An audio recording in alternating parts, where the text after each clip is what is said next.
So if you made it this far, I just know you loved that episode. Well, what you did not know is that we recorded it right here in ATL at Elevate Studios. Yes, your girl has her own studio, y'all, and it's not just for me.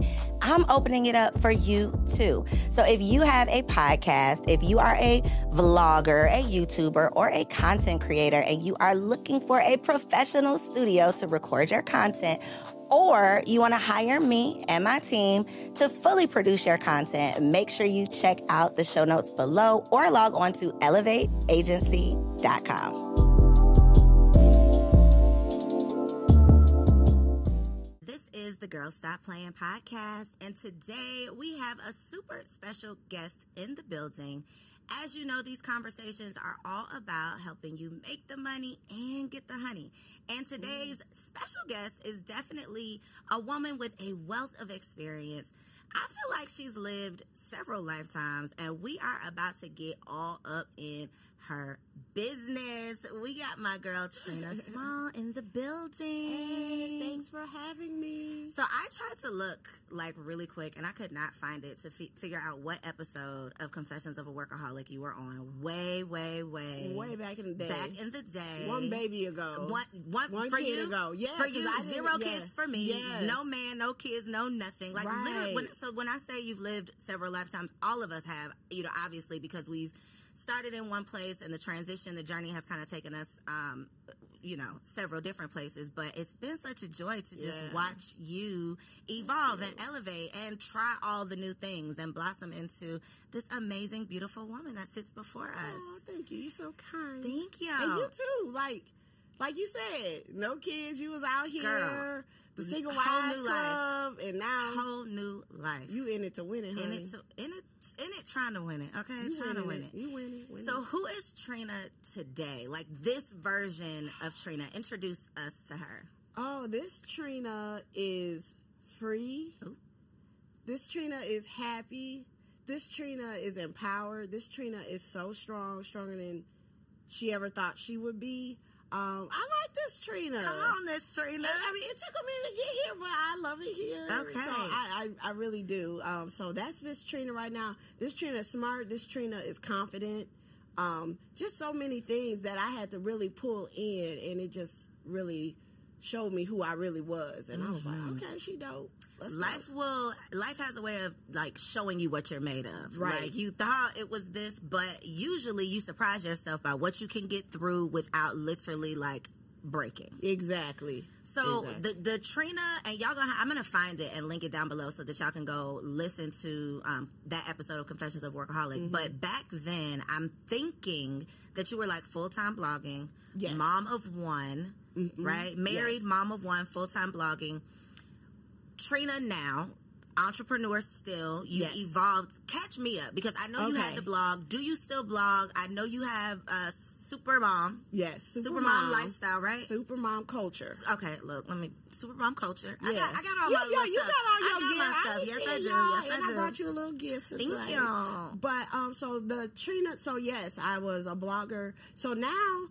The blog, I'm trying to dust it off, but you know nobody. It's coming back though, right? It Blogging it's coming back. So I'm gonna blow the dust off of it. I'm gonna keep that going. I mean, thank God I still get hits, so we still got traffic. But I still blog. Supermom is like my main thing. That's the Supermom culture community, empowering moms to feel heard and seen. So that, that took off. We ended up on Good Morning America, 3 times, and The View, and, different things like that. So that's like its own train that it has taken off, doing that. And then I did a little bit of a pivot outside of the influencer world. I'm actually doing like some consulting now, too. Okay. So taking the skills you've honed yourself and the things you were doing for yourself in your business, and now you're able to leverage that for other people. Right. And again, like, just kind of getting back into like learning more about me. Like, I do have a marketing degree, so I'm actually using my degree now. So, that's great. That's the thing. Which is, it goes hand in hand with digital marketing. So I'm doing the marketing thing. And then I'm in a good space where I've been an influencer and an entrepreneur. So that's just like I know all the sides. Yep. It's like, what am I doing? So, of course, I know a lot of people like you and other amazing entrepreneurs, and then people just call me like, Trina, can you help me do X, Y, Z? Do you know how to do this? And I'm like, yeah, I did that. And they be like, help me. So that's kind of how it started. Mm-hmm. The power of proximity and the power of your people. Your people. That, to me, I mean, and I feel like I've learned it the hard way, because I always talk about, I played myself in college. I did not have any internships. I did not do the things that would really intentionally build your professional network. Right. Entrepreneurship, though, taught me that people, like the power of people, a connection is worth more than a check sometimes. It's worth more than a coin, really having a connection with somebody, because that could lead to several coins and several opportunities and things that you don't even see for yourself. Yeah. I get, all the time, I'll just get random emails on so-and-so referred you, and I don't even have to be there. You know how, and I've never pitched. All the stuff that I've done, I have never pitched. Because people will see what you do, and they're like, well, give me your pitch template. And it's like, baby, this is me and God out here. God is putting me in position and putting the people around me to lift me up and open the doors. I always say, like, our blessings come from God, but they come through people. And so the fact that you're not out applying for jobs, you're not pitching yourself for opportunities. People are speaking your names in rooms that you are not in. And it's based on your reputation and the work that you've done. That's very important. How have you been able to maintain your reputation? I guess share like some tips for longevity, because you're not necessarily doing the same thing, but you are still in your own lane. You've still been able to evolve. You are still relevant. You still have these strong relationships. So what, I guess, advice or wisdom could you offer for someone who wants to be there? I think the main thing is rock with the people that rock with you. I say this all the time. I think supporting other people, even when you're at I don't even want to say a downtime, but when you're like kind of like not plateau, but like you're just kind of resting until, the next thing, pour into other people, listen, share, whatever. And I think that's what a lot of people are lacking. Everybody's so worried about them. Pour into other people. And I think when you do that, then, when it's time to cash some checks, people be waiting. Trina, what can I do? And I think that's important. I've been supporting people from the start, even if they didn't even know who I was. And then they'll come and they'll be like, I remember you posted about X, Y, and Z years ago. Girl, I got so many orders, da-da-da-da-da. So now they're like, okay, Trina, I can rock with Trina. She was supporting me before I even met her or whatever the case may be. And I think that's important. And a lot of people get away from that. Everybody's looking to take. You got to give. You got to make a deposit. It has to be reciprocal. You got to make a deposit before you make a withdrawal. And I think it's just so, like, obvious. Like, you can feel it when somebody is not... I don't want to say they want something from me, because if we're being honest, everybody wants to benefit from any relationship, any partnership. Everybody wants it to be beneficial. But I think the difference is when you bring nothing of value, or you might bring something, but you might be stingy with it. You might be selfish with it. You're not really willing to assist or support unless there's something in it for you. And I think people can pick up on that. Yeah, and it kind of baffles me that people think that you can't. Like, you think I got to where I am and the things that I've done, just being like, dumb, like, oh, I ain't know you was trying to use me. Like, come on, dog. So how do you deal with those experiences? Because I think it's easy. I'm going to just speak for myself. I think that so many things you learn the hard way in entrepreneurship and just in life with relationships, friendships, some of the things you go through and experience and challenges you have with people can make you feel like it's you. And sometimes it is you. Sometimes you are the problem. But not all the time. Right. How do you not internalize multiple instances of things not going wrong? How do you maintain that this is part of the journey, but I'm not going to make this like a part of my identity? Well, I do. Every once in a while, I do internalize and not be all in my head, but I kind of got to like get it out. You know what they be like? I'm gonna cry now, and then I'm giving it to God. You know you're gonna give it to God, but like I'll be all in my head, like I can't believe this, and play it out. And then once I do that, and I calm down, maybe a little wine, and then I'm on to the next. It's like it never happened. So that's kind of how I deal with that. That's pretty much it. Like, and then when what were you saying about like people coming at you like that and things like that? I just be like, girl, what is you really trying to do? I'd be like, look, this is what I can do. And then I just lay it out there. You either take it or leave it. Boundaries. Yes. That's what that makes me think Yes, of. And that is something boundaries. that's a personal challenge for this year. Is like working on not just establishing boundaries, but implementing those boundaries, like sticking to it, standing on business with these boundaries. What are some of the boundaries that you have had to implement professionally or personally? Like, what are some, I feel like 40 is the age where I've heard that it's just like, I'm a grown-ass woman, and this is what it is. I'm not people-pleasing no more. I'm not, like, any of those things. What are some of the grown-ass woman boundaries that you've had to implement and stand on?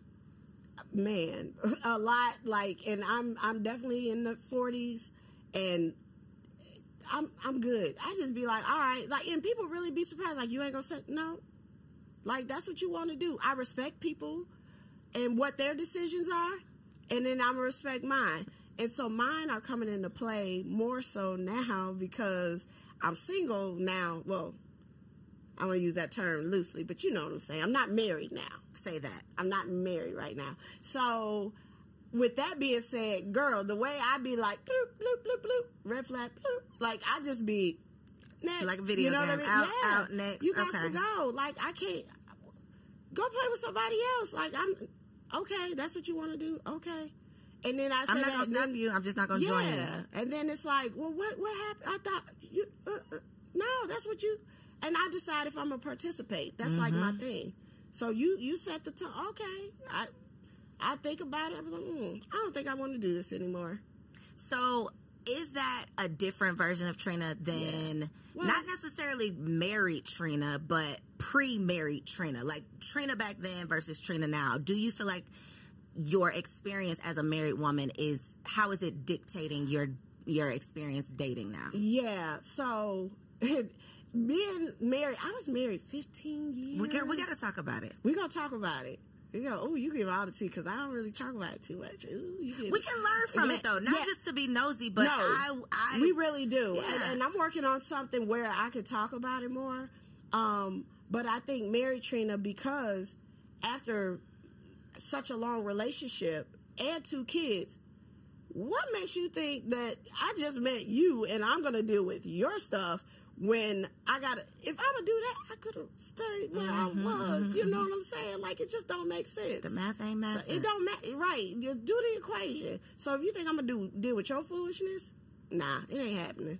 And I'm okay with that. I said, hey, this is what I say. I done served my time and I got a T-shirt. I'm good. If I have to ride this thing. Okay.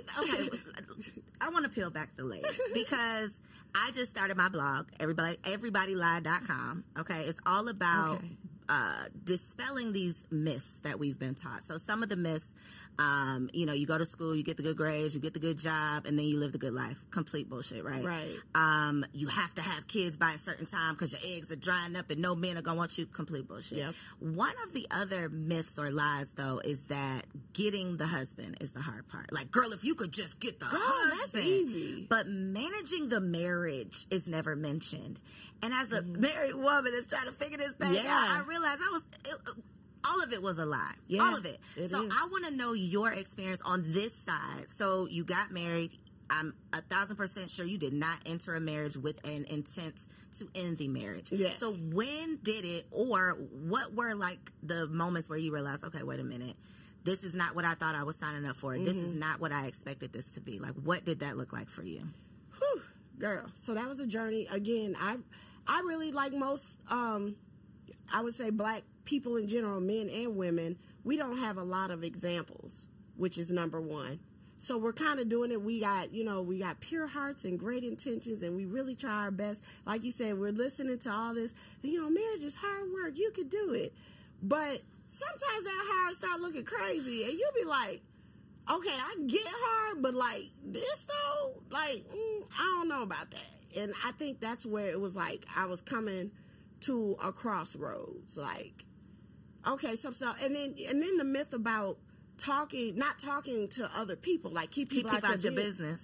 But it wasn't really until I talked to my friends. Like, I got some great girlfriends since I was 15 years old, talking to them, and they God first and they married, like they are the pinnacle, like, you know, they go strictly by the Bible. So I confide in them on some things, and they'd be like, Trina, I don't know about that. And then it was like, until then, I was thinking, like, this is the hard. This is like, normal. I'm just supposed to thug it out. You know what I mean? You know, so when I realized that, I was like, wait a minute. Okay, so, you know, did that. We did the counseling. Like you said, I did not get married for 15 years now I thought I was going to ride this thing out to the sunset. You know what I'm saying? Like, nobody wants to do that and then get divorced in my 40s. And they have this on your record. Right, right. And then get divorced in my 40s and be out here in this dating pool? No, ma'am. That was not my plan at all. So how bad was so bad that you decided the other side is worth it?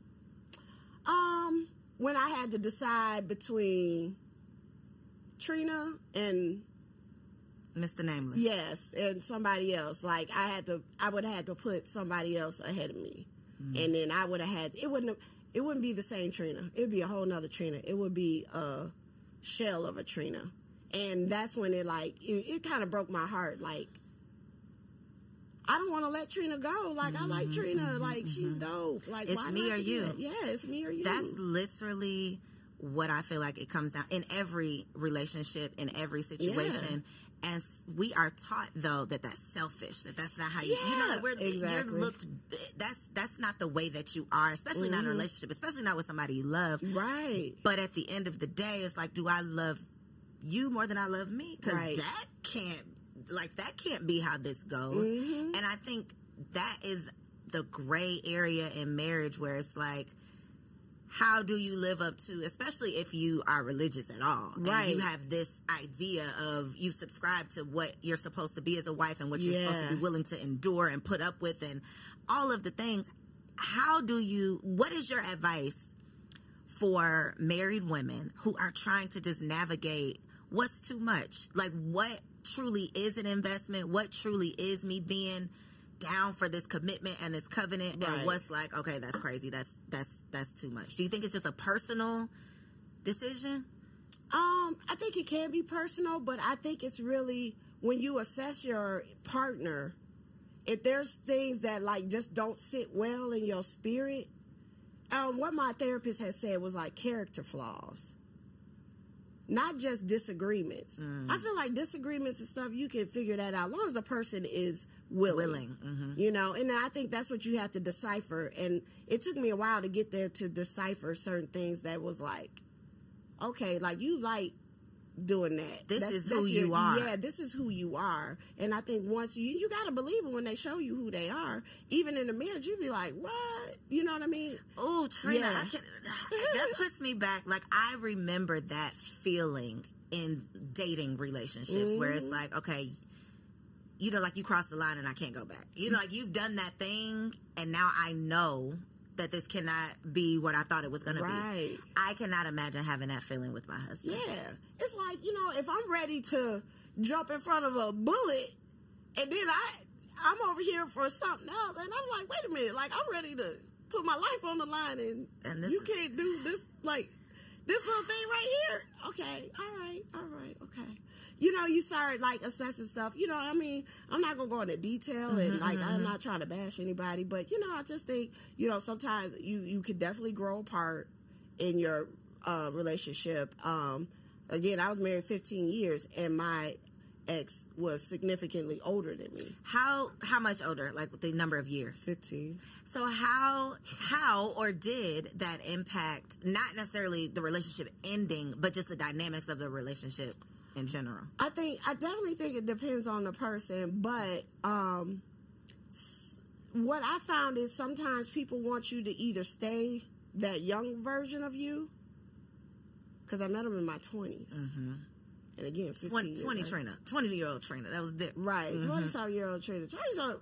That's a whole different podcast. But anyway, so sometimes they want you to stay in that, you know, younger, impressionable. But I wasn't that impressionable. I'm from Chicago too, so you know what I'm saying. I ain't that impressionable. But you grow up.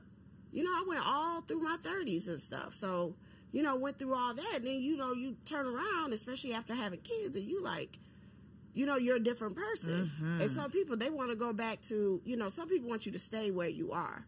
And some people, when you grow up, they don't like that. What do you think was the biggest disconnect as far as the dynamics of your relationship? I think entrepreneurship is a very that's a transition where what it literally requires of you to be a successful entrepreneur, it ain't what it requires to be an employee. It ain't what it requires in any other position. Like what it calls of you. It's a totally different version of you. Yes. And the same with motherhood. The version of you that is required as a mother, completely different from who you were able to be as a single, or not a single woman, but as a childless woman. Yes.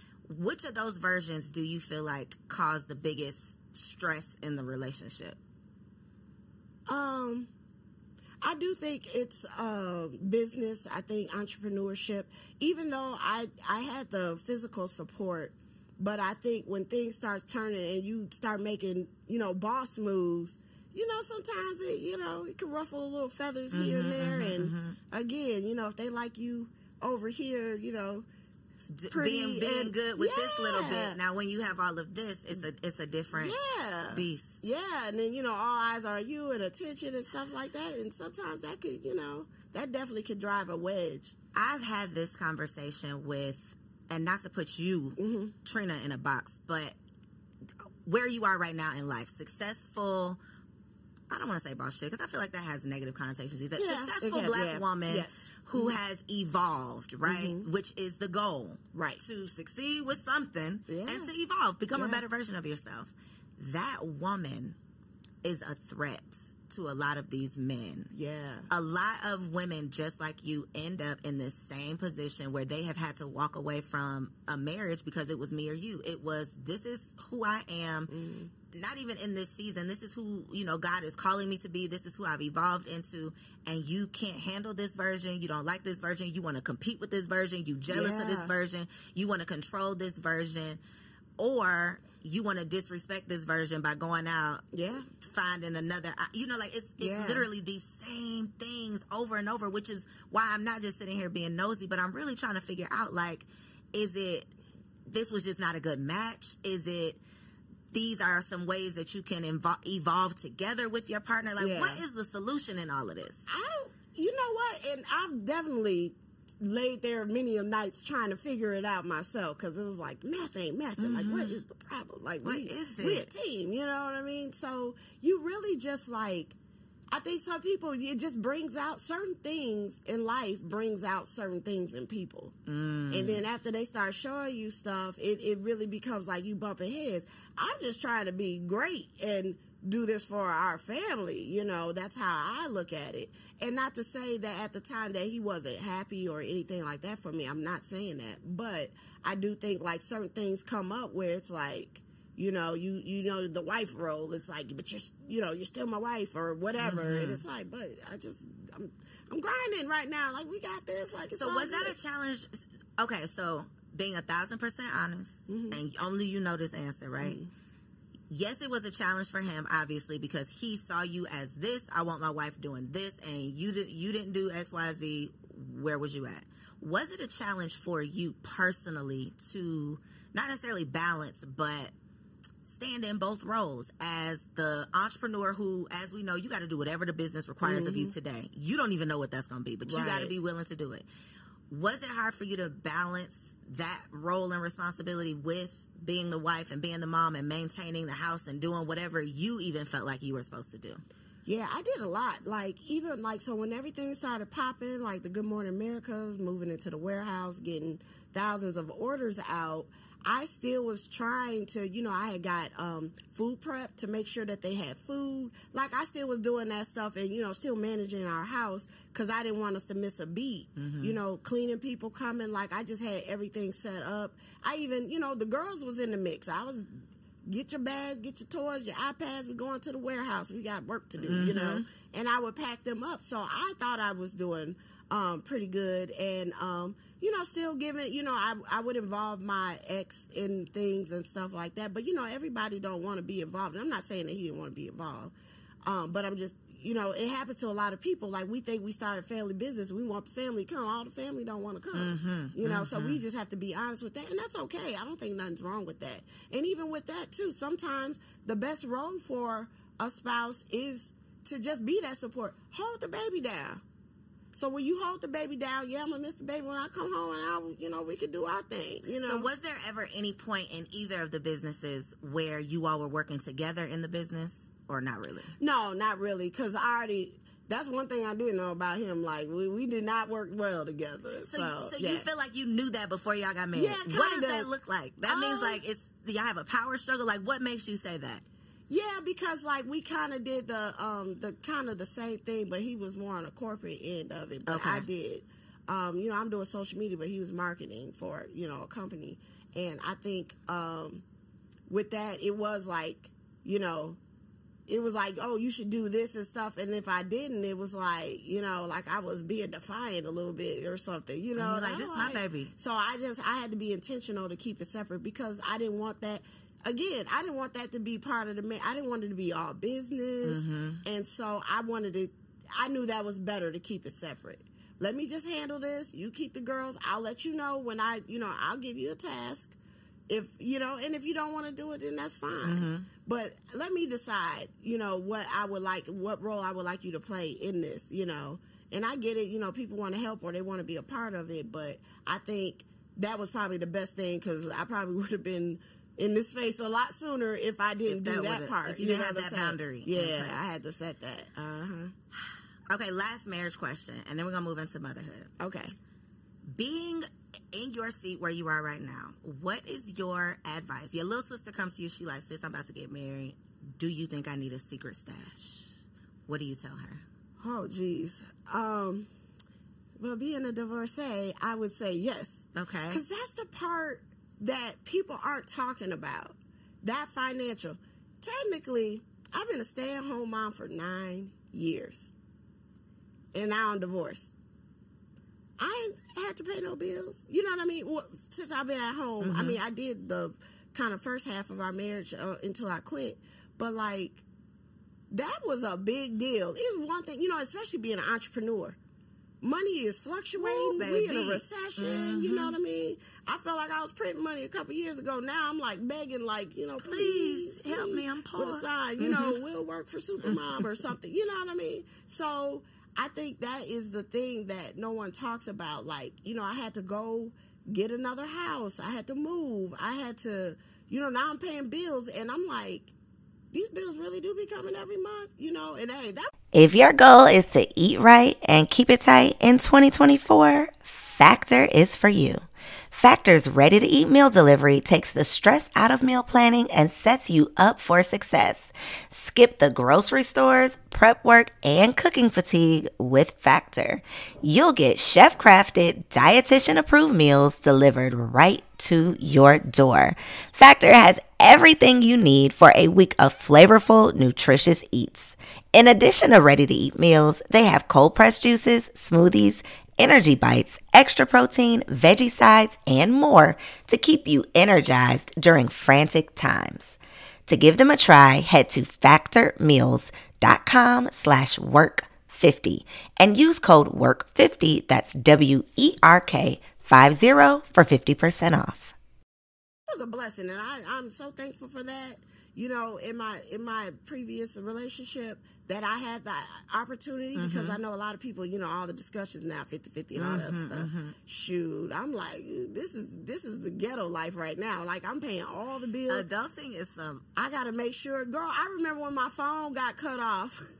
My cell phone had got cut off because I wasn't used to paying the bill. You just forgot this bill was still coming. I had saw something come across, and I was like, they don't mail bills no more. And I wasn't even thinking about it. Next thing I know, everybody was looking for me. My niece come knocking on the door. I was like, what's up? She was like, girl, I been calling your phone. Said I was like, oh, let me go. I do have to pay that bill. I got to go pay it. It wasn't that I didn't want to pay it, but it's like, why does it come every month? Every month. I would say, be smart about it, save it, have a plan. And you don't want to plan for a divorce. I never planned for a divorce. I was just thrown into it. Like, like, what? Okay. You didn't initiate it. So I did, but he filed. I'm giving you all the tea. What does that mean? Whoever filed first, it don't mean nothing. You still getting divorced, so it really don't matter. Some people feel like I broke up with you first. Yeah, I got you first. I said I was done like that. Okay, well, we're still done is done. Yeah. Okay. I want to know the inspiration behind Supermom, though, because I did not feel like a super mom when I became a mom. That's another lie. Another lie is it just comes to you. You have the baby and the motherly instinct just kicks in. Now, I do believe that if it was literally life or death, anybody, any mother out there, you're not going to let your baby die. Like, I can believe that. Yes. But to convince people that you're going to have this baby at 12 o'clock and by 12:05 you're going to just be a mother, I don't think that that is realistic. No, because you're learning. It's like, I call it the Twilight Zone. It's almost like you're in an episode of the Twilight Zone. Like, you went through this, like, tunnel and, like, fell into this other world. Yes. And you got to get your bearings. You're looking around like, what is happening here? I didn't even feel like myself for really 9 months. And I tell other people that. I'm like, give it, like, 9 months to a year. Then you'll finally be like, I think I might got this under control. Unless you get pregnant again.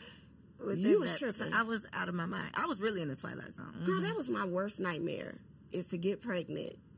Like, while I was, like, breastfeeding, because, you can't really take birth control and all. Woo, girl. Yeah. You was wilding. That's the thing. But research is, like, up to 2 years, you're still in the postpartum. Right. And a lot of people have another child within 2 years. So literally imagine this whole 4 or 5 years that you could be literally, like, in a state of confusion. Yeah, and you got 2. Like, that's a whole nother world. And so that's what Supermom is about, because, like, we was only worried about us. Like, single, living a good life. And, no kids, just doing our thing, working and climbing the ladders. And then all of a sudden we responsible for 2 people, and I got to make a point. Like, it's a whole nother job. Girl, make appointments, making sure they got their supplies for the things. We were getting ready to talk about the activities and the schedules. Listen, it's a lot. Y'all. The internet wants you to think that you are selfish if you don't want to have kids. I am here to tell you that you are actually selfish if you have kids and you are not prepared for this. And you're not prepared for it, because you, like, give up your whole life really for, like, the first 5 years at least. And then they go play sports, and then you give up the rest of your life for the rest of your life. Girl, my daughter played softball, and it was 100 degrees outside, and I was out there. I was so unprepared for the first game, sweating, and didn't have enough water. We done ran out of water in the first 15 minutes. It was just too much. So the next time I come with a whole wagon, it was stocked up, coolers, ice, jugs, and all that type of stuff. But you have to learn. Like, we just figure it out. And that's the super mom in us. Like, we figure it out. It's not about being perfect. We're like the superhero. Like, if we gonna figure it out. We gonna solve the problem. We come in like Superman. And we be like, wait, what's going on? Okay, we gotta get this done. We gotta get that done. And we do it. We do it. We make magically done. It's magically done. We know it's almost like magic. It's magic to everybody else. Everybody else, but except for us, we know we was up, all overnight. Girl, I be pumping balloons for birthdays in the middle of the night. I set my alarm for 3, so when they come out in the morning, they got balloons. And, we be doing the most. It's like the secret life of moms, like the hidden.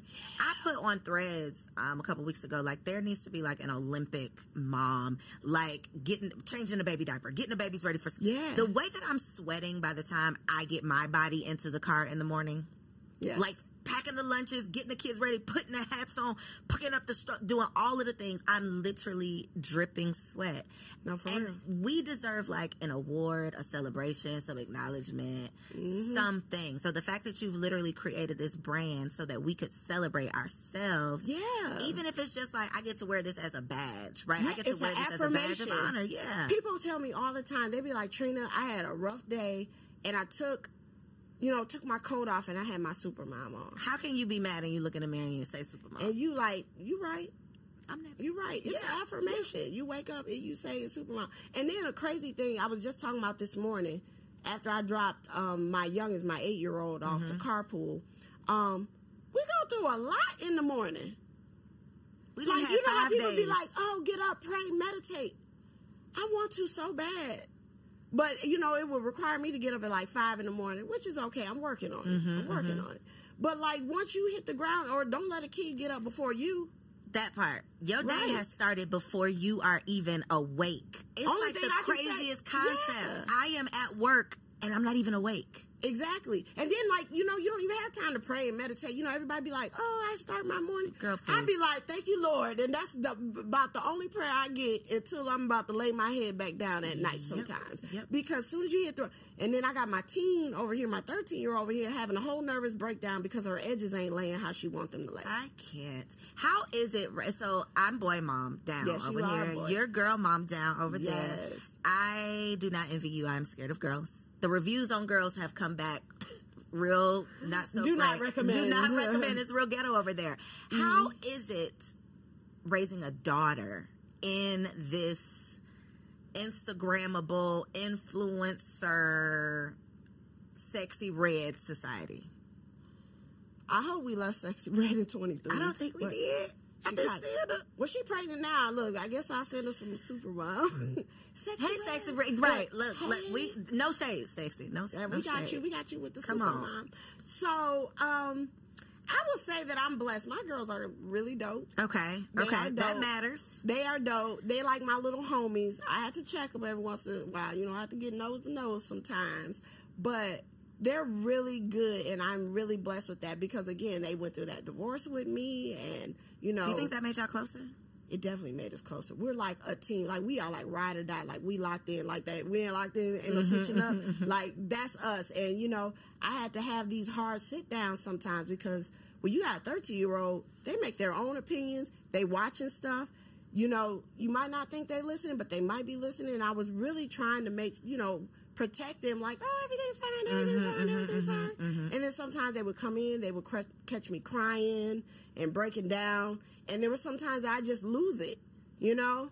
Like, I had enough for the day. Like, I just had to deal with X, Y, and Z. And, you know, I got lawyers and, you know, this and that. All type of stuff going on. And I still got to be a parent. Like, I still got to get y'all ready for school. I still got to wash and comb y'all hair. But I'm fighting. I got a dumpster fire right here, but it's going to have to wait until I get done with this. How do you find the balance between... Because I feel like a part of the disservice that our parents did was wanting to appear perfect. They didn't let us see them cry. Let me just speak for myself.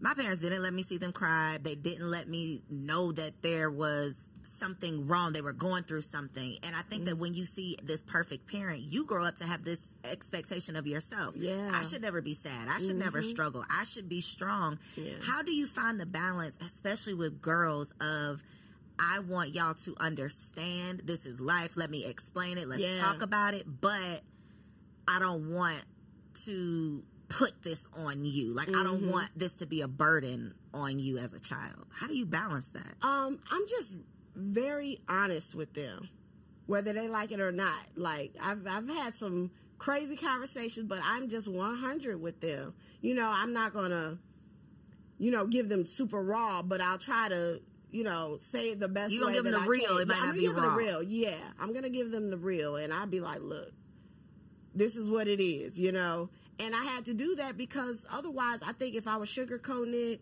I didn't want them to think like, you know, we would be going back or like this is just temporary. I had to, you know, I had to tell like, no, like this is our new life now, and this is how we're moving forward, and you know, we're a team, and we gotta, you know, I talked about even in our home, like, you know, I had to cut back on a lot of stuff, and I had a cleaning lady, you know, first world problem, so I don't have a cleaning lady no more, so I'm like, y'all, we gotta all pitch in. We the cleaning ladies now. Yeah, we the cleaning ladies, and, you know, they understood it. I was like, you know, we all gonna have to have responsibilities, and it's like, they got cool with that. Even Harper, you know, she just turned 8, like, she was understanding, so she was 6 when we started the divorce, so she even knew and stuff like that. And it was so funny though, then her response to everything, so when you gonna get us a new rich daddy? Okay, wait, but their dad is very much still... He's still, yeah. So is that... Do they be mad at their daddy? Like, how? Because I just know they have their own minds, their own attitudes, their own opinions. How do they manage that? Because they obviously want to see mama with somebody rich. Well, right. That was my youngest. And she said, I was like, oh my God. But I was like, from your lips to God's ears. That part. They do good. They go with him. He's very involved, and so, you know, they manage it. They make it work. Yeah. I don't think they're mad at anybody. I think, you know, they know it's different now, but, you know, I think they see it coming together. We're still new in this. We're just a little over a year into the divorce, so they're doing great. You know, they go with them, they thug Kids it are out. more resilient than we give them credit for. That part. We be the ones that be taking all this stuff. And, you know, at first it was really, you know, them crying and me crying. It was a lot. But now we're at this place where they be like, oh, okay. Like my oldest, she'll write in her calendar. This is when we go with, you know, she be planning. She be like, oh, this your weekend? Okay, I want to go to Avalon. I'm going here. Can we go to main event? Like, she be making all her plans. Kids be benefiting from these two separate households. I mean, now let me not say it like that. I don't mean that is the best situation. We know that's not ideal, right? Everybody, we know that. But what I'm saying is, as the child, you be benefiting from going to daddy and getting this and coming back home and getting this. Because it's a different world when they go there. You know, I got schedules. Like, I'm on it. Like, I'm in mommy mode, you know, regardless. But daddy gonna let me they be up late. I be getting texts in the middle of the night. My little one FaceTiming me. I be like, girl, you supposed to be asleep. Right. Okay, so I have a personal parenting question because, and I do have boys, and one of them is 2. We know what they say about these terrific 2s. They are not that terrific. Girl. And I am worried that it's not just a 2-year-old thing. I'm worried that, is this him? So when you say I'm blessed, my girls are just really great, were they always just really great, or did they become really great? No. Give me some hope. My second one came out gang banging. Like, what? Like, you know, GD's gonna came through the door. Yeah. So she was very much like that, and like, you know, running, tearing up stuff. Like, would just sit embarrassing there. You in public? Like, I would be like, hand me the remote, and she go to hand it to me, and then throw it over my head. Like, she was on one. And then it just switched one day. And did you beat her? What did you do, Trina? What did you do? I did not. Tell us beat the truth. My Because people never talk about when your kid is bad. What do you do? When your kid's embarrassing, what do you do? I don't want a kid to get beat now, because I would beat like a Hebrew slave. But it was different generation. I know, but at the same time, I think sometimes every once in a while you might have to get that little tappity tap. But I'm not I try to stay away from the parenting stuff.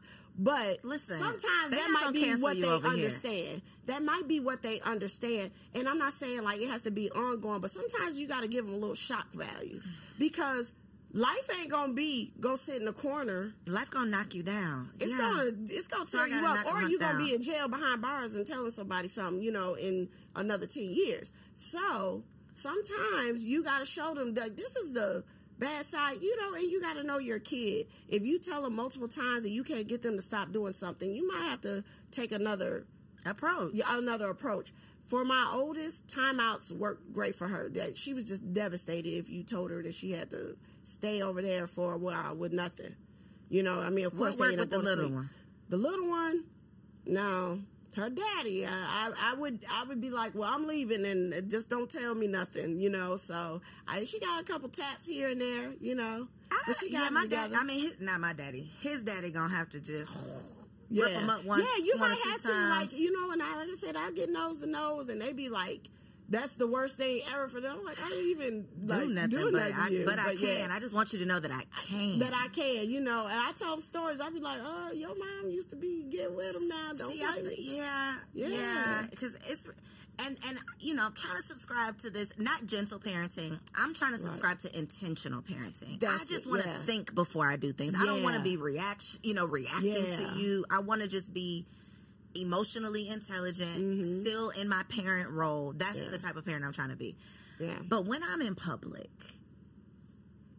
my pride, you know, it's just like you got to embarrass me in front of these people. You are judging all them other moms. Like, why is that kid hollering? You know, you'll be quick. Single, childless women are quick to, oh, you need to get him. Oh, you need to, baby. But when it's your him, when he is yours, it's like a totally different. Let me tell you what I used to do. I used to step over her in the store. Fall out if you want to. Good luck. Girl, bye.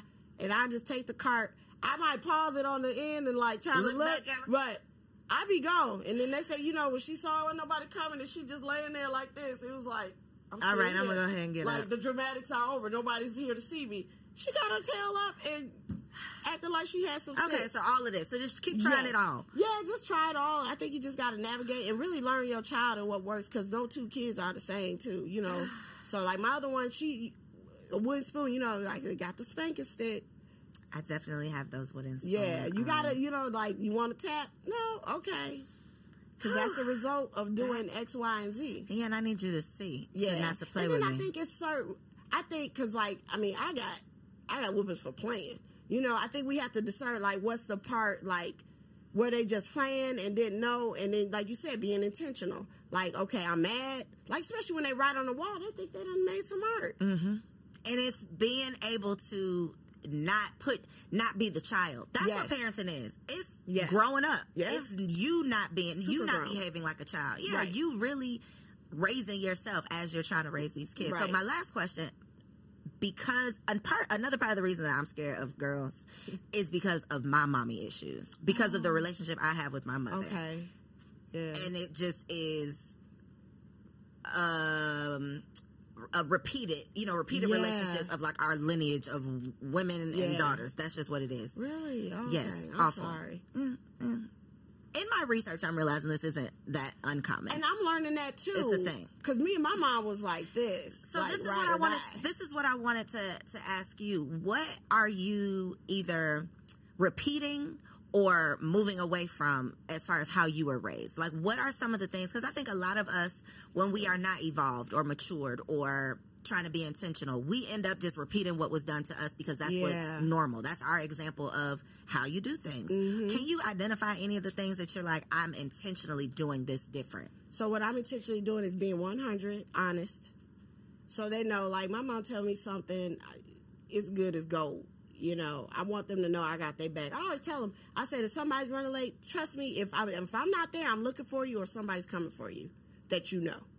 And I tell them that all the time, you can rest on that. Because that was one of the things, you know, back in the day, with, you know, no phones and stuff. My mom was working, like, second shift and stuff. Sometimes people didn't show up to pick me up that said they would. There was no cell phones and, you know, your alarms going off during the day to remind you. If they didn't look at the clock, they just kept going. And I would be at the school, with the janitors. You know what I'm saying? Because back then, us used to just bounce. And I'd be at the playground. So that's something that, you know, I tell them. I'm honest. I try to keep the communication. So, like, me and my oldest, like, we kiki with the drama and stuff like that. Like, she'd be like, girl. I'd be like, bruh. Like, I'm your mom, but, you know, I let her slide, you know. How so do you find the balance in that, though, too? Because how do you be friendly with your child, but still be able to... Yeah, I probably let her slide way more than a lot of people would, but I think that's more of my personality, because she'll send me a text and she'll start out, sis. But that works for y'all.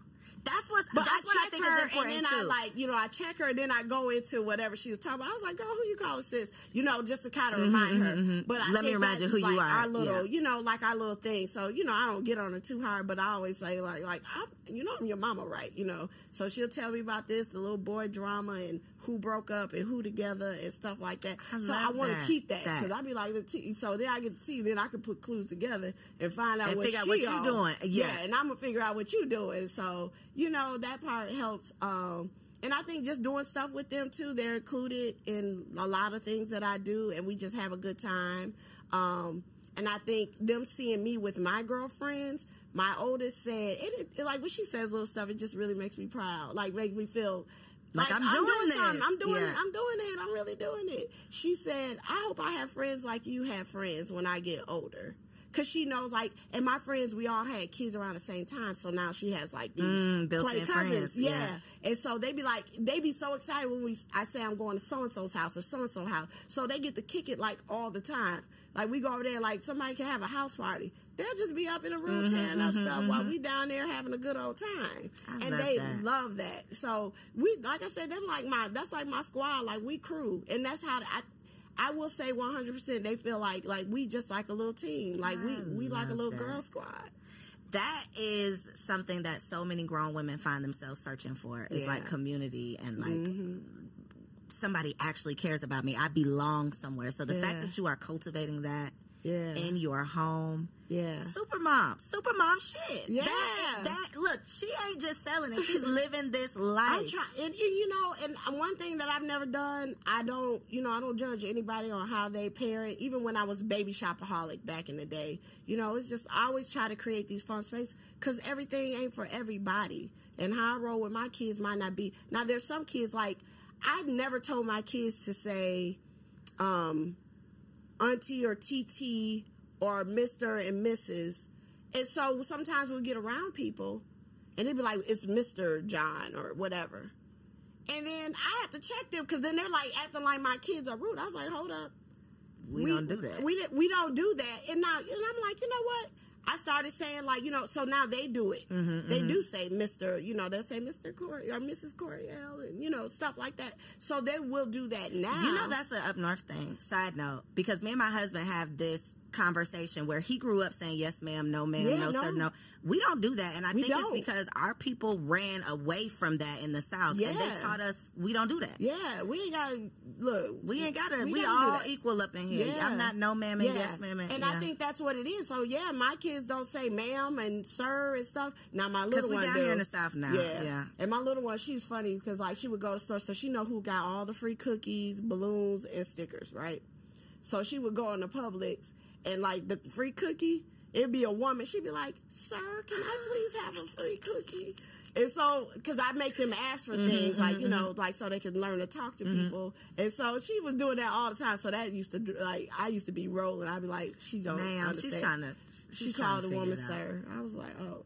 Because that's probably the last one she heard. She was like, well, I'm going to just say sir. Say one of them, yeah. It's one of them. Like, it's going to be something love it. You're definitely mom goals. Oh.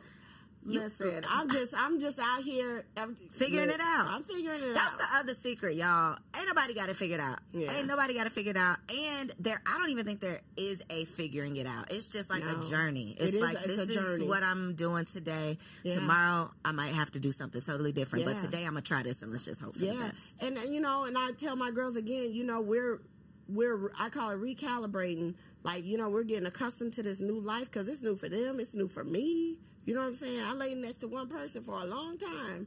You know, now I wake up, I have to remind myself, oh, girl, you got this whole band to yourself, girl. I'm like, okay. You know, like, where am I? I be like, wait, okay. So I tell them now, like, mommy got to put her head down. Like, we got to replenish. Like, I'm going to be grinding to the summer. And so, you know, all that little extra stuff, we're not going to be able to do that. Even that, though, teaching them, because the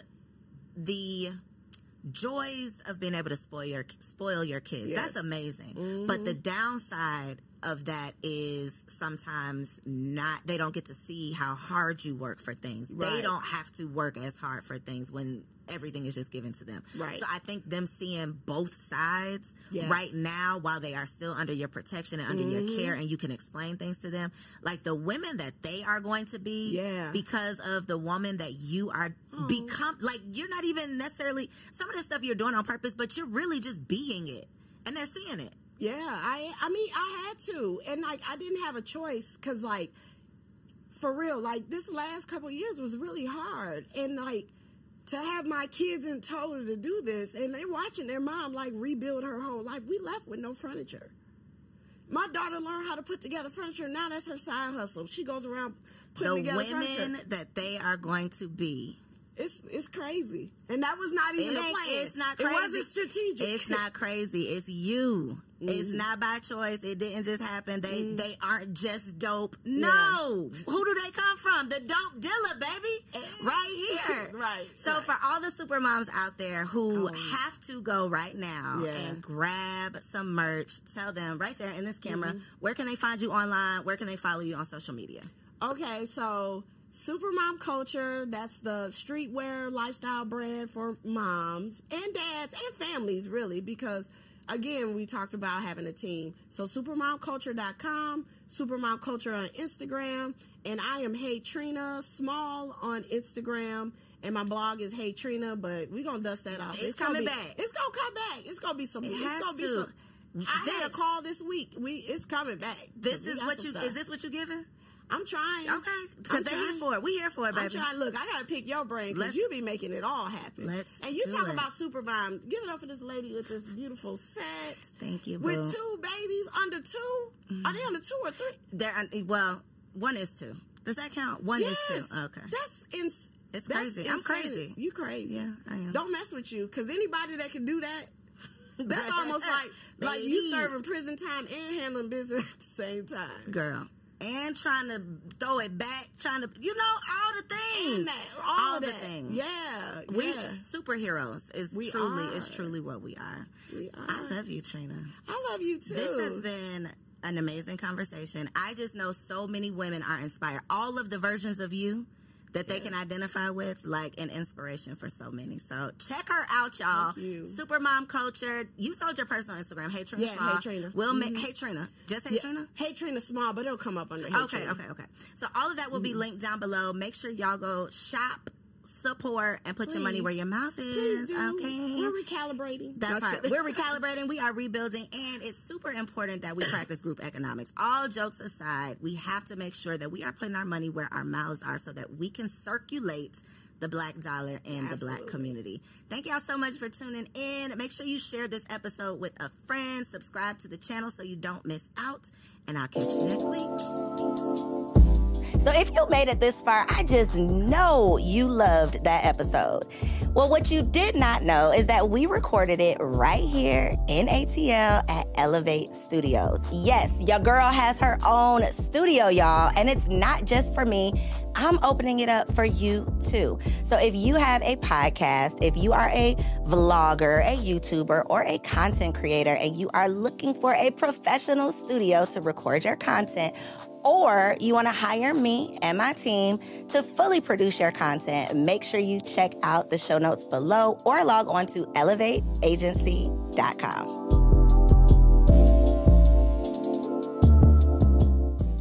11% off everything is happening now at Menards. Transform your home with top appliance brands including KitchenAid, Maytag, Whirlpool, Amana, and Criterion. We offer the lowest prices and the largest in-stock appliance selection. Ready to take home today. Right now, get a Criterion stainless steel gas range for just $618.99 after 11% off. Good to March 3rd. Savings or mail-in rebate in the form of an in-store merchandise credit check. See store for details. Save big money at